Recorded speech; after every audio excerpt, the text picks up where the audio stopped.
चौथी शताब्दी ईसा पूर्व भारत का उत्तर पश्चिमी सीमांत एक गंभीर संकट का सामना कर रहा था। सिकंदर के नेतृत्व में यूनानी सेनाओं का आक्रमण हो चुका था और पूरे उपमहाद्वीप में सत्ता का संतुलन डगमगा रहा था। लेकिन इस अस्थिरता के बीच गंगा के मैदानों में स्थित मगध सबसे शक्तिशाली और समृद्ध महाजनपद के रूप में खड़ा था। ये नदियों से घिरा एक ऐसा प्राकृतिक दुर्ग था जिसने मगध को महाजनपदों की दौड़ में सबसे आगे बनाए रखा था। मगध बाहर से जितना मजबूत था, राजा धनानंद के शासन में अंदर से उतना ही खोखला हो चुका था। नंद वंश का ये अंतिम शासक अपनी ही जनता पर लगाए गए अत्यधिक करों, अत्याचार और अहंकार के लिए कुख्यात था।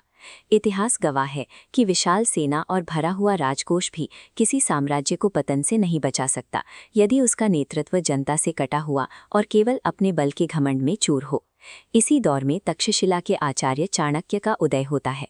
उनके लिए राजनीति भावनाओं का खेल नहीं, बल्कि नीति, शक्ति और अनुशासन का एक सटीक विज्ञान था। जब पाटलिपुत्र के दरबार में धनानंद ने चाणक्य का सार्वजनिक अपमान किया, तो ये केवल एक विद्वान का अपमान नहीं था। चाणक्य ने अपनी शिखा खोलकर नंदवंश के विनाश की प्रतिज्ञा ली और मौर्य क्रांति का बीज बोया। ये इतिहास का सबसे बड़ा असम्मित युद्ध होने वाला था। एक तरफ बिना सेना का एक अकेला विद्वान खड़ा था और दूसरी तरफ हजारों हाथियों वाला एक विशाल साम्राज्य। चाणक्य भलीभांति जानते थे कि नंदों की विशाल सेना से सीधा युद्ध आत्मघाती होगा। अपनी रणनीति को जमीन पर उतारने के लिए उन्हें एक समर्पित और सक्षम नेतृत्व की आवश्यकता थी। इस खोज में उनकी भेंट चंद्रगुप्त मौर्य से हुई। चाणक्य ने किसी शाही वंश के बजाय एक ऐसे युवा को चुना जिसमें साहस, अनुशासन और प्राकृतिक नेतृत्व क्षमता कूट-कूट कर भरी थी। चाणक्य ने चंद्रगुप्त को राजनीति, युद्ध कौशल, कूटनीति और गुप्तचर तंत्र की वो कठोर शिक्षा दी जिसने इस गुरु शिष्य मिलन को एक निर्णायक राजनीतिक क्रांति में बदल दिया। सत्ता परिवर्तन के लिए केवल बुद्धि पर्याप्त नहीं होती, इसके लिए एक ऐसे विजन की आवश्यकता होती है जो सही व्यक्ति के साहस के साथ जुड़कर व्यवस्था को चुनौती दे सके।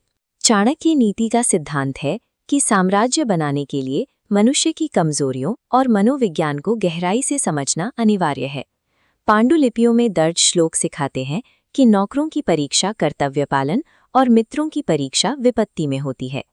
चाणक्य ने अंधविश्वास के स्थान पर तर्क को चुना। उनका मानना था कि मीठी बातें करने वाले, पीठ पीछे वार करने वाले मित्रों से उसी प्रकार बचना चाहिए जैसे उस घड़े से जिसके मुख पर दूध हो लेकिन अंदर विष हो। उनका सिद्धांत स्पष्ट था कि उस स्थान को तुरंत छोड़ देना चाहिए जहां सम्मान न हो, रोजगार का साधन न हो और ज्ञान प्राप्ति की संभावना न हो। ये कठोर और व्यावहारिक दर्शन ही वो मनोवैज्ञानिक ढांचा था जिसने चंद्रगुप्त की उभरती हुई सेना को वैचारिक रूप से संगठित और भविष्य के संघर्षों के लिए तैयार किया। चाणक्य की युद्ध रणनीति सीधे प्रहार के बजाय साम्राज्य की कमजोर नसों पर चोट करने पर आधारित थी। उन्होंने पहले सीमावर्ती क्षेत्रों में विद्रोह भड़काए और छोटे राज्यों के साथ रणनीतिक गठबंधन किए, जिससे राजधानी पाटलिपुत्र धीरे धीरे अलग थलग पड़ती गई। अर्थशास्त्र की नीतियों का उपयोग कर नंद प्रशासन पर आर्थिक और राजनीतिक दबाव बनाया गया, जिससे धनानंद का शासन अंदर से ढहने लगा। लगभग 322 ईसा पूर्व में लगातार विद्रोहों और प्रशासनिक अव्यवस्था के बीच चंद्रगुप्त की सेनाओं ने मगध पर विजय प्राप्त की। ये भारत के इतिहास का सबसे बड़ा सत्ता परिवर्तन था। जीत के बाद चंद्रगुप्त राजा बने, लेकिन मगध का शासन पूरी तरह से चाणक्य के सिद्धांतों और अर्थशास्त्र की नीतियों के आधार पर संचालित हुआ। इस नए राज्य में एक केंद्रीकृत प्रशासन व्यवस्था, स्पष्ट कर प्रणाली और एक अत्यंत शक्तिशाली जासूसी तंत्र का निर्माण किया गया। चाणक्य के विजन में राजा अब एक व्यक्ति मात्र न होकर कानून पर आधारित राज्य की एक संस्था बन चुका था।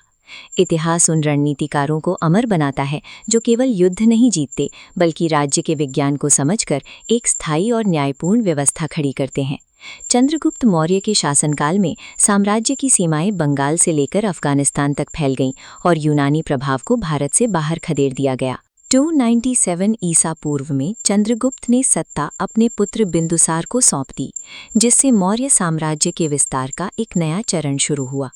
लेकिन आखिर चंद्रगुप्त ने शिखर पर होते हुए भी राजपाट क्यों छोड़ा, और वो कौन सा शासक था जिसने इस सैन्य शक्ति को धम्म के मार्ग पर मोड़ दिया? चाणक्य और चंद्रगुप्त ने जिस रणनीतिक नींव को रखा था, उसी पर आगे चलकर सम्राट अशोक के अधीन विश्व का सबसे महान नैतिक साम्राज्य खड़ा होने वाला था।